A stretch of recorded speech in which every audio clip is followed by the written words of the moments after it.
Presidente da República participa na reunião da Zona D para discutir a segurança marítima no Golfo da Guiné.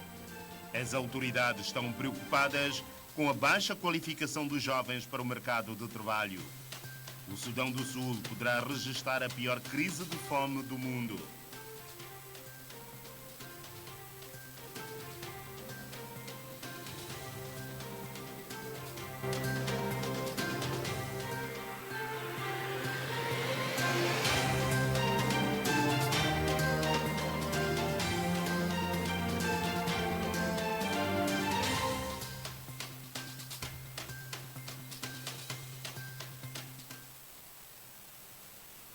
Boa noite. Abrimos este telejornal com o comunicado do Conselho de Ministros.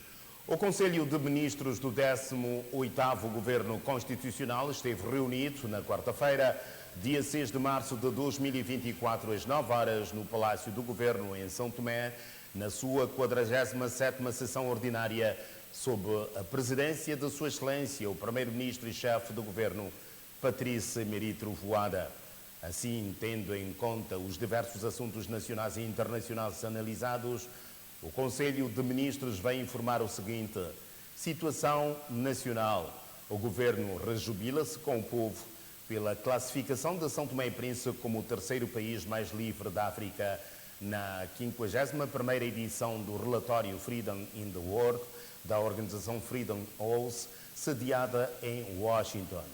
O Conselho assinala com satisfação e confiança a realização de um ateliê em 11 e 12 de março, com mais de 30 participantes internacionais sob égide da Unesco, visando a elevação da ilha de São Tomé à reserva mundial da biosfera. O Governo lamenta a ocorrência de mais de um incêndio, desta vez na localidade de Atrás da Cadeia, no distrito de Água Grande, que levou à destruição de habitações. Preocupado com a frequência desses horrendos acontecimentos, o Governo anuncia que implementará medidas preventivas de forma a evitar situações dessa natureza.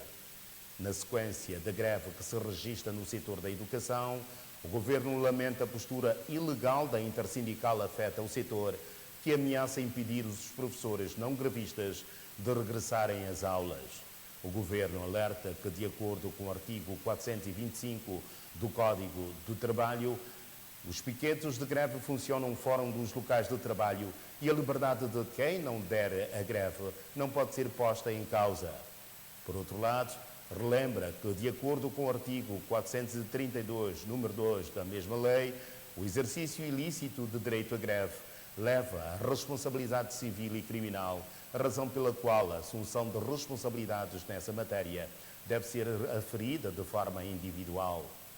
Figurando o direito de greve como direito constitucionalmente consagrado, o seu exercício assiste a todos os cidadãos. No entanto, tendo em atenção a situação particular que o país atravessa, marcado por condicionalismos impostos quer por constrangimentos de natureza económica e financeira, quer pela restrição orçamental resultante da dependência em que o país enfrenta no que respeita à política económica, o Governo relembra aos cidadãos que os parceiros que financiam a nossa economia impõem regras, condições, limitações e fazem exigências que não podem ser ignoradas, sob pena de não termos o acesso ao crédito indispensável para prosseguirmos a trajetória do desenvolvimento.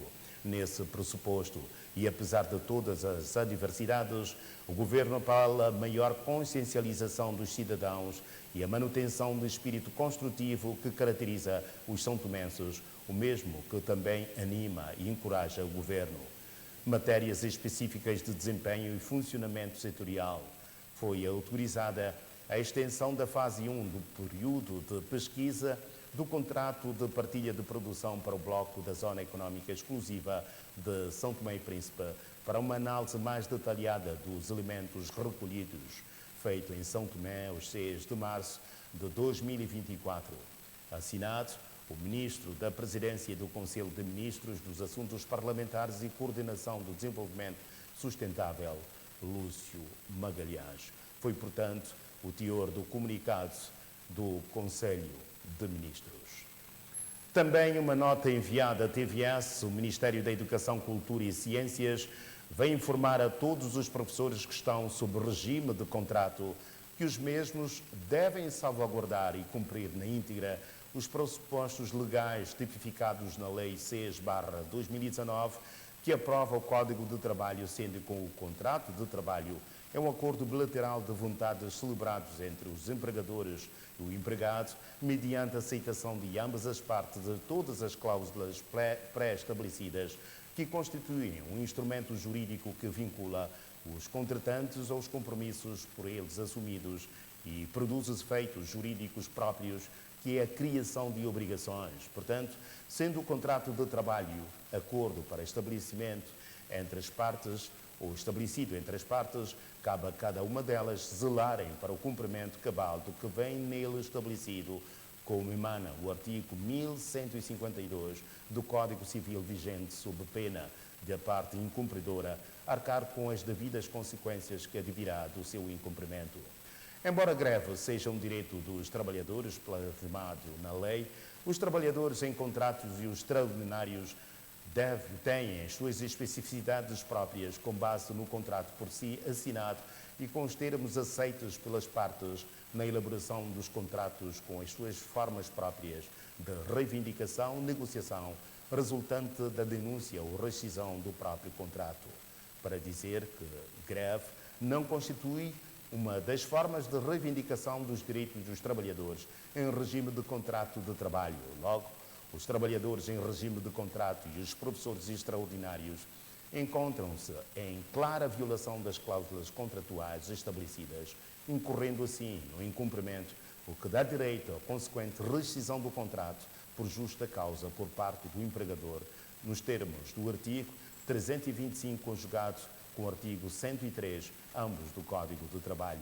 Nestes moldes, os respectivos ministérios vêm apelar a todos os professores e educadores que se encontram no regime acima aflorado, que cumpram com as suas obrigações contratuais pelos mesmos pactuados, de modo a que a entidade patronal responsável possa manter o seu compromisso obrigacional de retribuição e não rescisão do referido acordo.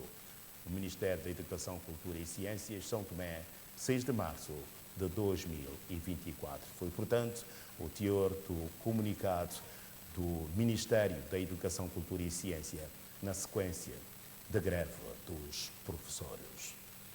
O Presidente da vendedoras de Bobo Forro recebem apoio médico sem sair do local de trabalho.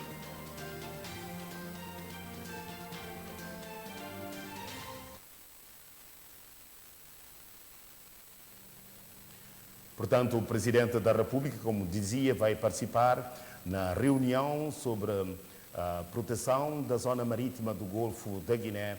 E isto foi decidido depois de um encontro tido com o chefe de Estado, Carlos Villanova.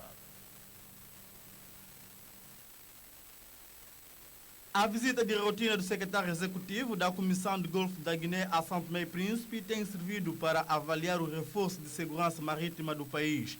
Depois do encontro tido com o titular da pasta de defesa, encontrou-se esta quinta-feira com o Presidente da República, que garantiu a sua presença na reunião de Zona D, prevista para o final deste mês. Teremos reunião onde a Zona D, onde São Tomé é membro, Guiné Equatorial é membro, Camerun é membro, Gabão é membro, e vamos a discutir isso com a Organização Marítima Internacional. O Presidente da República me ofereceu sua presença, está assistir na Cimeira, quando discute o nível do chefe de Estado.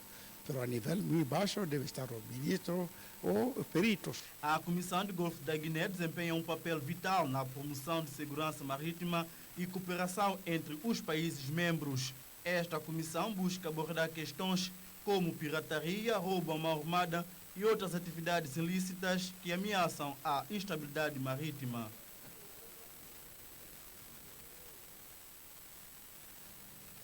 As mulheres que vendem no maior mercado do país, Bobo Forro, tiveram hoje a possibilidade de receber apoio médico sem terem de sair do local de trabalho. Uma iniciativa do Governo em alusão ao Dia Internacional da Mulher, a ser celebrado esta sexta-feira, 8 de março. O maior mercado de São Tomé e Príncipe, Bobo Forro, foi o palco escolhido para a realização da Feira de Saúde, em alusão ao Dia Internacional da Mulher. Organizamos essa feira com o objetivo de dar uma atenção às nossas mulheres que trabalham cá no mercado no seu dia a dia. Sabemos que é difícil elas deslocarem para os centros de saúde e então, como forma de prevenção, por isso é que nós promovemos essa feira. Vários serviços médicos foram disponibilizados gratuitamente. Após a triagem, temos a consulta médica, mediante a cifra de tensão arterial ou diabetes dos pacientes, é feita a consulta, encaminhada para a farmácia, temos cá medicamentos gratuitos, temos serviço do ASPF com testagem da HIV, SIDA, tuberculose, sífilis, hepatite B. Temos a equipa de saúde reprodutiva que tem serviço planeamento familiar, vacinação para as nossas crianças, testes e vacinação de Covid também. Temos o serviço do laboratório de tuberculose com testagem para os utentes que aparecerem com tosse há mais de uma semana ou 2 semanas. Sob o lema Mulheres Saudáveis, Sociedade Fortalecida, a afluência foi grande. Vim fazer consulta, já piquei dedo, já fiz também de tosse, que esse dia estou com um bocado de tosse. Fiz consulta de colesterol, usou açúcar de sangue e tem gordura, mas eu não sabia. E está satisfeita com essa iniciativa? Fiquei muito satisfeita, porque esse tempo que eu vou perder no hospital aqui já está melhor. No decurso deste mês dedicado à mulher, a iniciativa será extensiva a outros distritos e a região autónoma do Príncipe. Escola Profissional Artística de Portugal quer cooperar com São Tomé e Príncipe.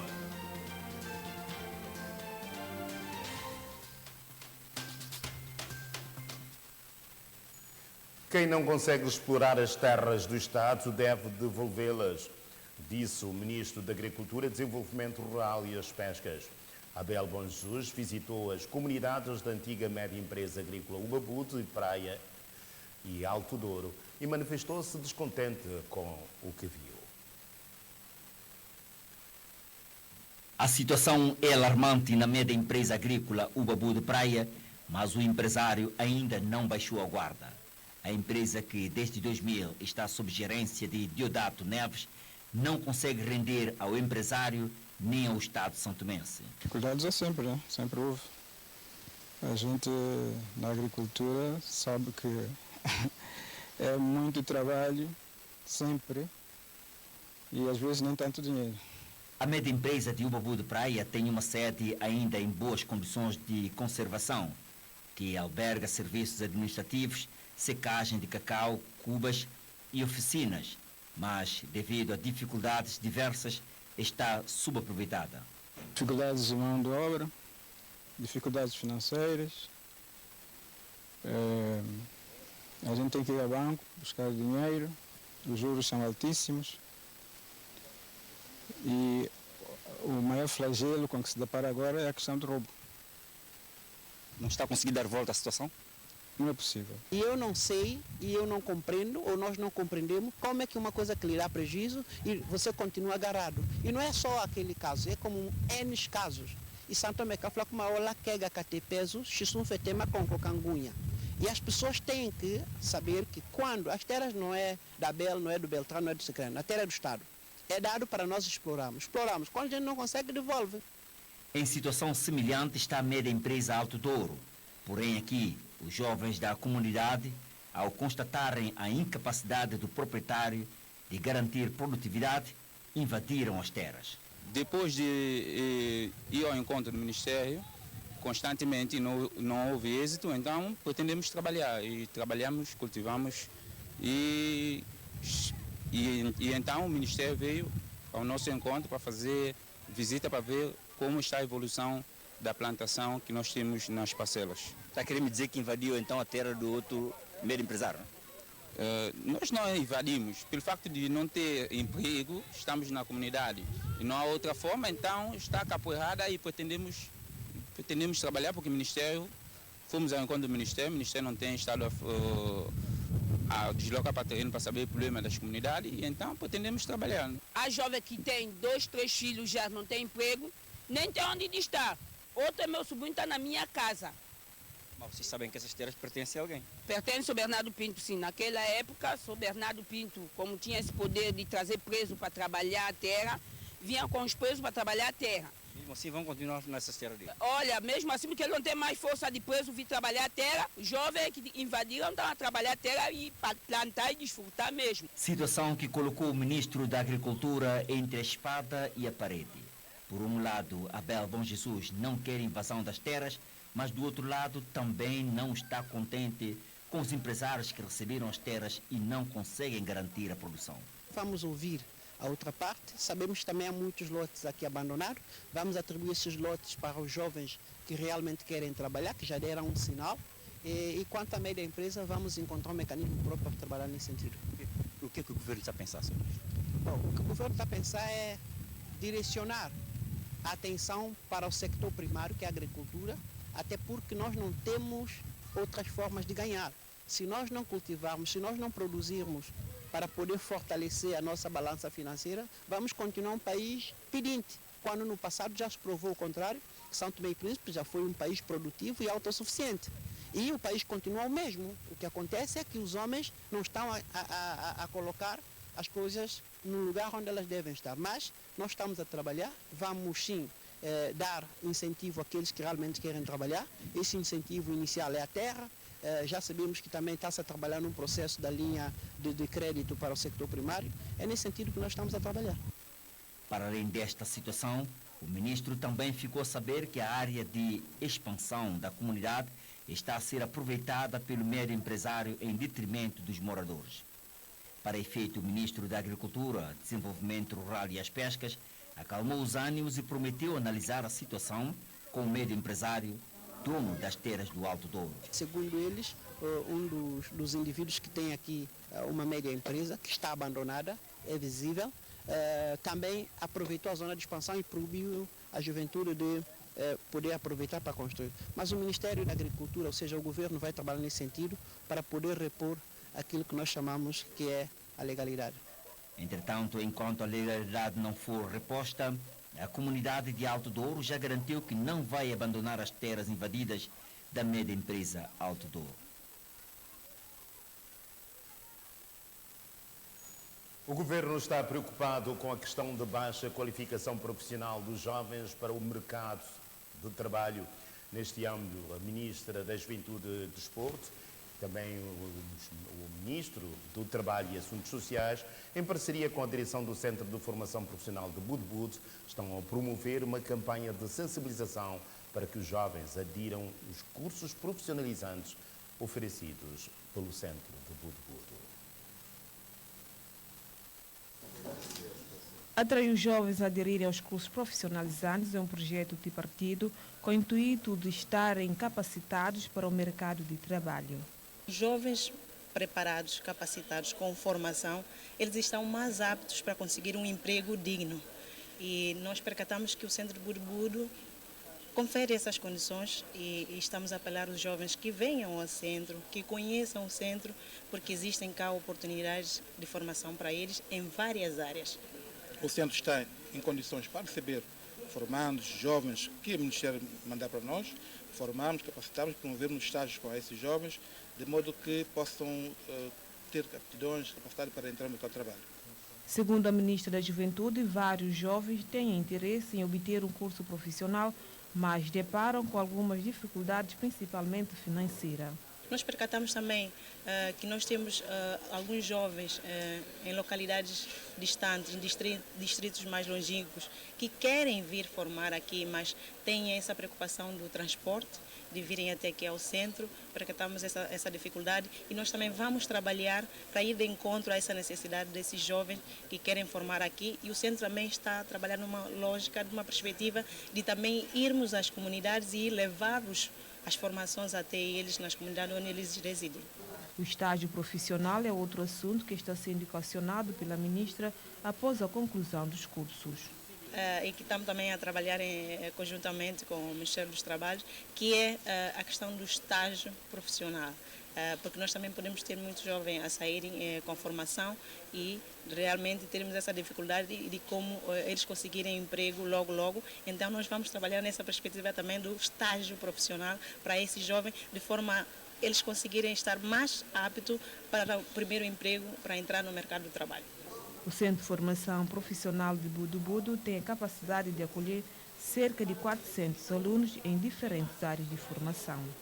O Centro de Formação tem feito seguimento dos nossos formandos. Portanto, nós, depois de formarmos, fazemos o trabalho do Centro de Emprego. Mandamos para o mercado de trabalho e fazemos seguimento para saber qual é a situação do formando após a conclusão da formação. Se ele está a trabalhar, na área de formação, como é que é a situação dele? O governo está preocupado com a baixa qualificação profissional dos jovens para o mercado de trabalho. Por isso, lança a campanha de emprego jovem, onde visa sensibilizar os mesmos a aderirem aos cursos profissionalizantes.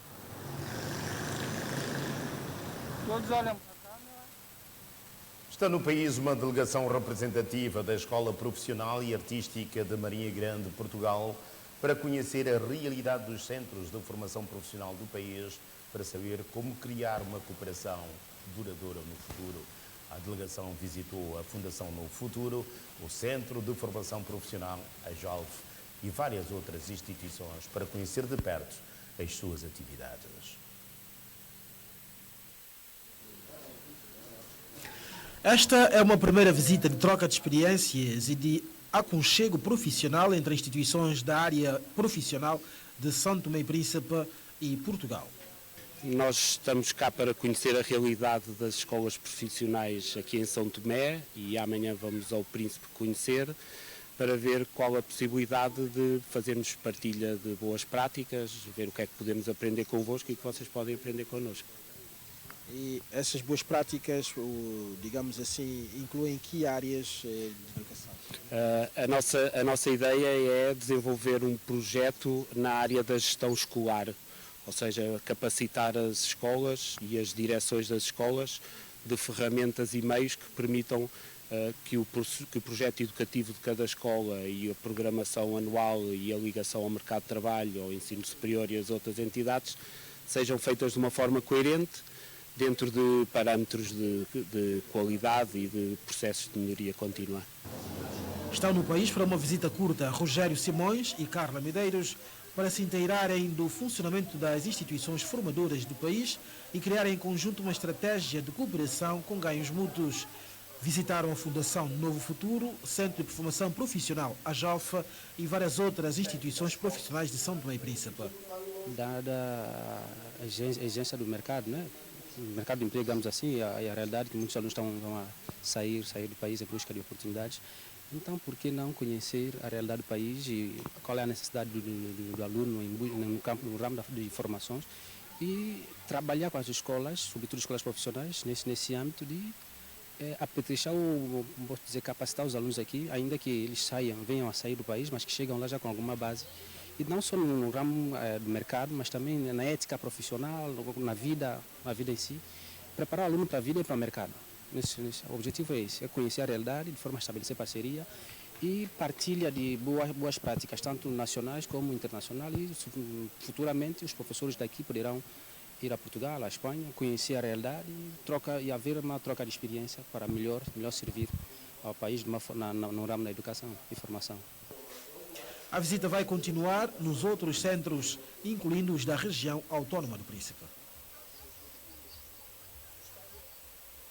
A ONG Resultar STP e o Centro de Formação Profissional da Associação dos Jovens na Luta para o Futuro assinaram esta quarta-feira um protocolo de cooperação que visa fomentar a realização de atividades de capacitação nas áreas de empreendedorismo, mentoria, acompanhamento e coaching. A cerimónia teve lugar na sede da referida associação. A assinatura deste acordo de cooperação vem no âmbito da importância de formação profissional e do treinamento cada vez mais dinâmico para transmitir a visão de criatividade, proatividade e espírito empreendedor na juventude atual. Podemos aqui desenvolver ações em comum, ações que vão de encontro aos objetos de criação das duas organizações, a JOLF mais a Resultar, porque o objetivo, no fundo, é ter a nossa juventude sempre mais preparada e pronta para dar resposta às demandas, às solicitações do próprio mercado. E não só também aqui promover momentos que essa juventude, esses jovens, podem também expor aquilo que sabem fazer. Nós estamos a falar de momentos de feiras, momentos de B2B, não sei se conhecem esse termo, momentos de exposição, intercâmbio, interação com outras pessoas, outros empreendedores, outros jovens. Aqui procuramos sempre aquele ambiente que seja ambiente de aprendizagem e também alguma preparação para a vida prática e a vida futura. Foi assim que o Centro de Formação Profissional AJOF e a ONG Resultar STP se unem, assinando este acordo de cooperação que incluirá a realização de atividades conjuntas, nomeadamente feira, workshops, oficinas, jornadas de treinamento, entre várias outras atividades. Estamos muito satisfeitos em celebrar esse acordo com a organização Resultar STP. Esse acordo vem no sentido de fortalecer o Centro de Formação Profissional AJOF e a própria organização AJOF em desenvolver as suas atividades na área de educação, concretamente nas áreas de formação profissional em diversas áreas. Isso vem no sentido de esse protocolo assinado hoje é uma mais-valia para a nossa organização, tendo em conta que os objetivos são idênticos, são o mesmo, que é contribuir para o desenvolvimento de São Tomé e Príncipe e formar os jovens de São Tomé e Príncipe. E sabemos nós todos que a formação é um pilar para o desenvolvimento de qualquer tipo de sociedade e país, e sem formação não haverá desenvolvimento. E o objetivo da JOF é formar os jovens de São Tomé e Príncipe em diversas áreas de formação para contribuir significativamente para o desenvolvimento de São Tomé e Príncipe. A cerimônia de assinatura decorreu na sede da Associação dos Jovens na Luta para o Futuro, na presença de estudantes do curso de Ação Educativa e de representantes da Escola Profissional e Artística de Marinha Grande, Portugal.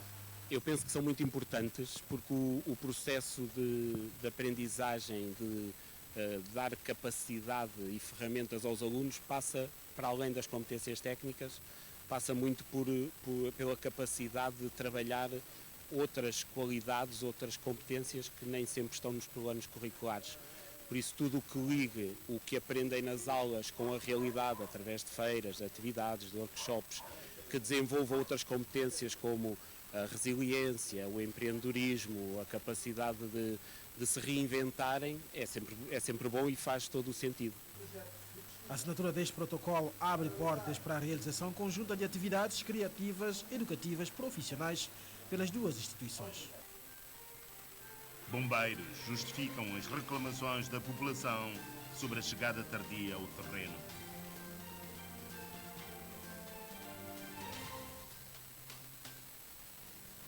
Os pescadores de Praia Luxinga manifestam-se insatisfeitos com o projeto de lei de delimitação de áreas de pesca. Consideram que a iniciativa vai diminuir toda a capacidade de pesca dos pescadores e provocar uma situação bastante difícil. Os pescadores da Praia Luxinga manifestaram-se este domingo descontentes com um projeto de lei que delimita as áreas de pesca artesanal em São Tomé e Príncipe. De acordo com estes homens do mar, o projeto que está a ser preparado pelo governo santomense, com apoios da ONG Oikos, lesa gravemente os pescadores e vai trazer dias difíceis de pesca. Porque há algumas zonas que proibiram e que nós não estamos de acordo, porque nós temos muito investimento e através desse investimento precisamos recuperar o nosso valor.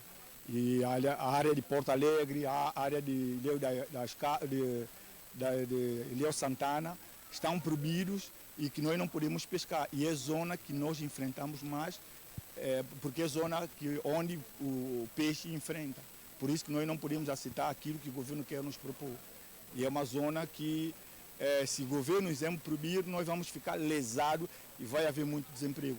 De acordo ainda com os pescadores, as 4 milhas previstas pelo documento para a captura do pescado estão além da capacidade dos pescadores santomenses. A última sessão de reunião que nós tivemos com a organização de OICO, nós pusemos com o governo cessante, a dona Aida, que era a diretora das pescas, nós pusemos nosso problema à diretora das pescas. Se fechar a área, qual será a vida dos 3 mil pescadores e mais do que 40 ou 50 pessoas que têm suas embarcações na praia.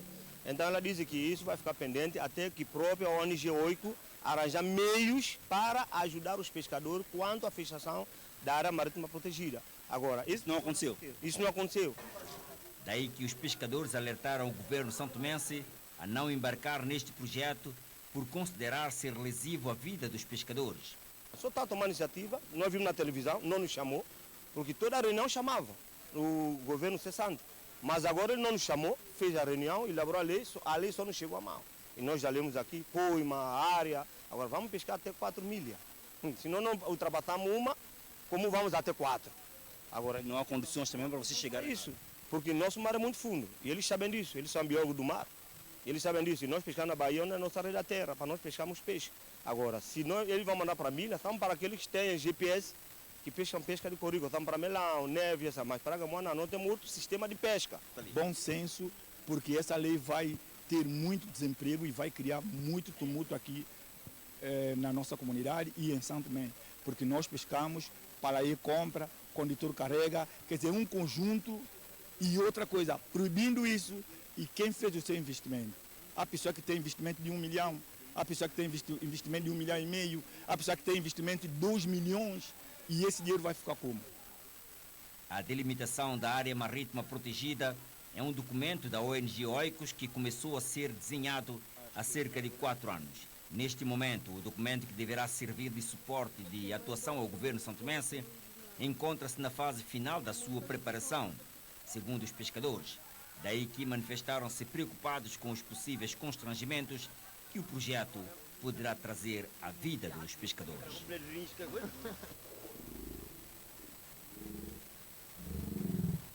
Os atores envolvidos no processo de implementação da Convenção de Armas Biológicas e a Resolução 1540 do Conselho de Segurança em São Tomé e Príncipe foram capacitados durante 3 dias num workshop promovido pelo Escritório das Nações Unidas para Assuntos de Desarmamento.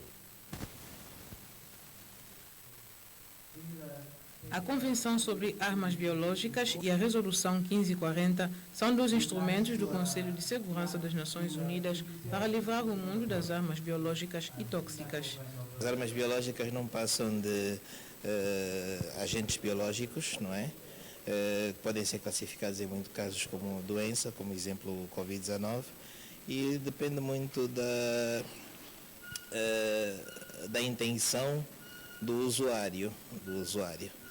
Como assim a intenção do usuário?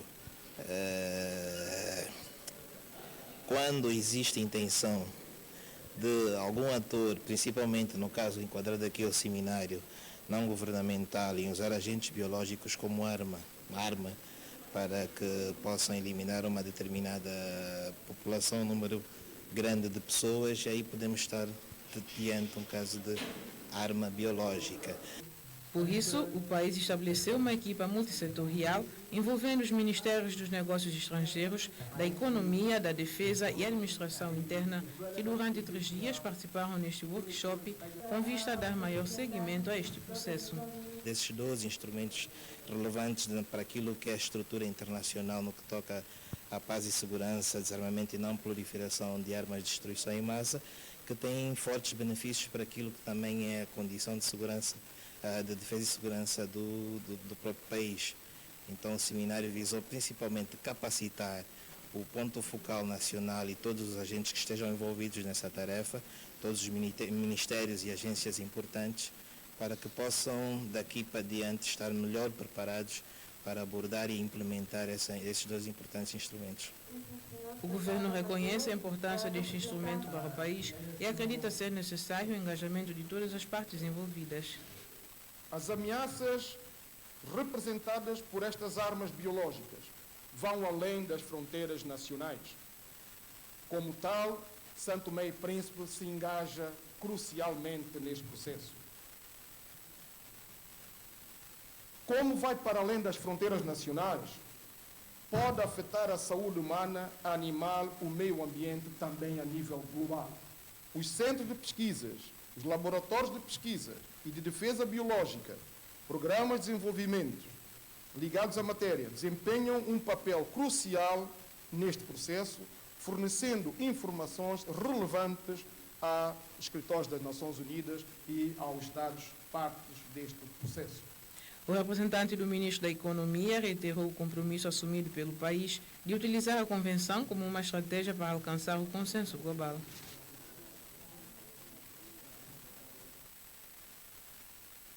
O Tribunal de Proteção Civil e Bombeiros realizou esta quinta-feira uma simulação de atuação no combate ao incêndio. A atividade serviu para esclarecer a opinião pública sobre o serviço prestado por esta unidade quando são chamados para o combate aos incêndios.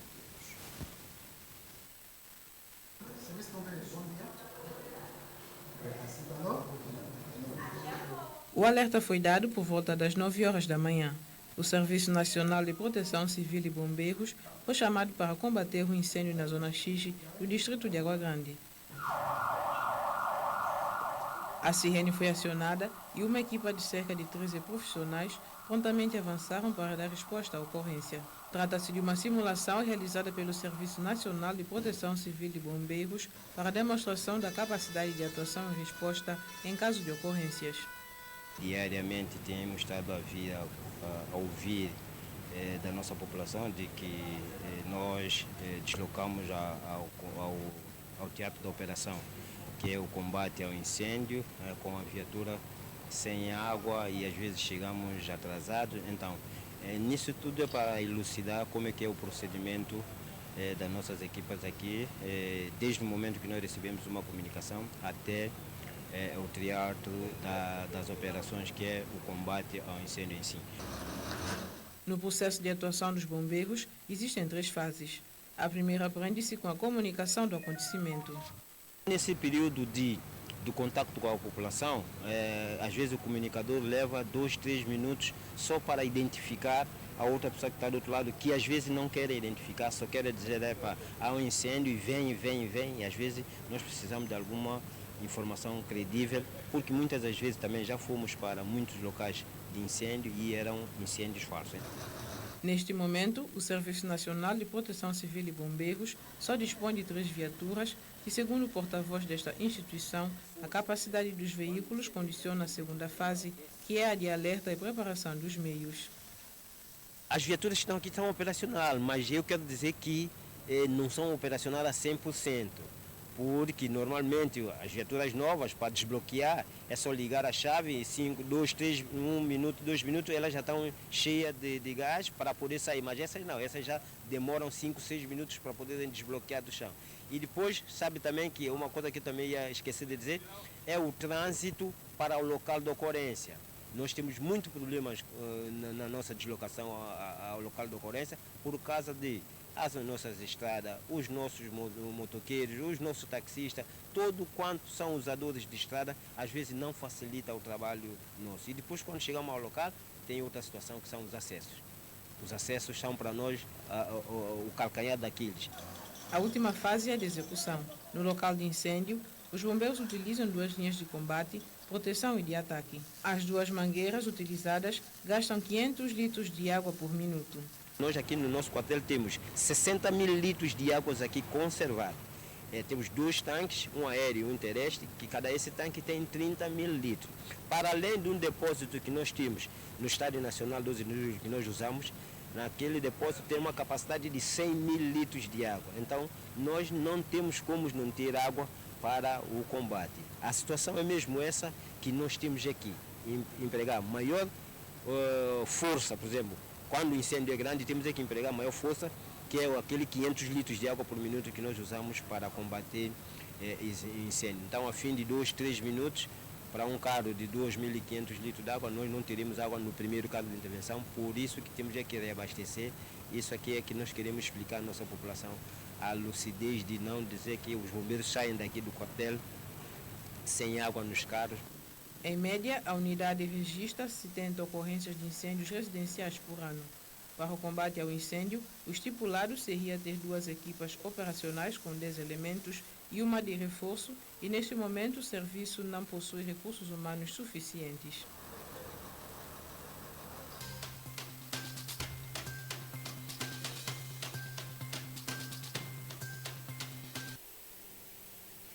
Gratos pela atenção dispensada e continuação de boa noite.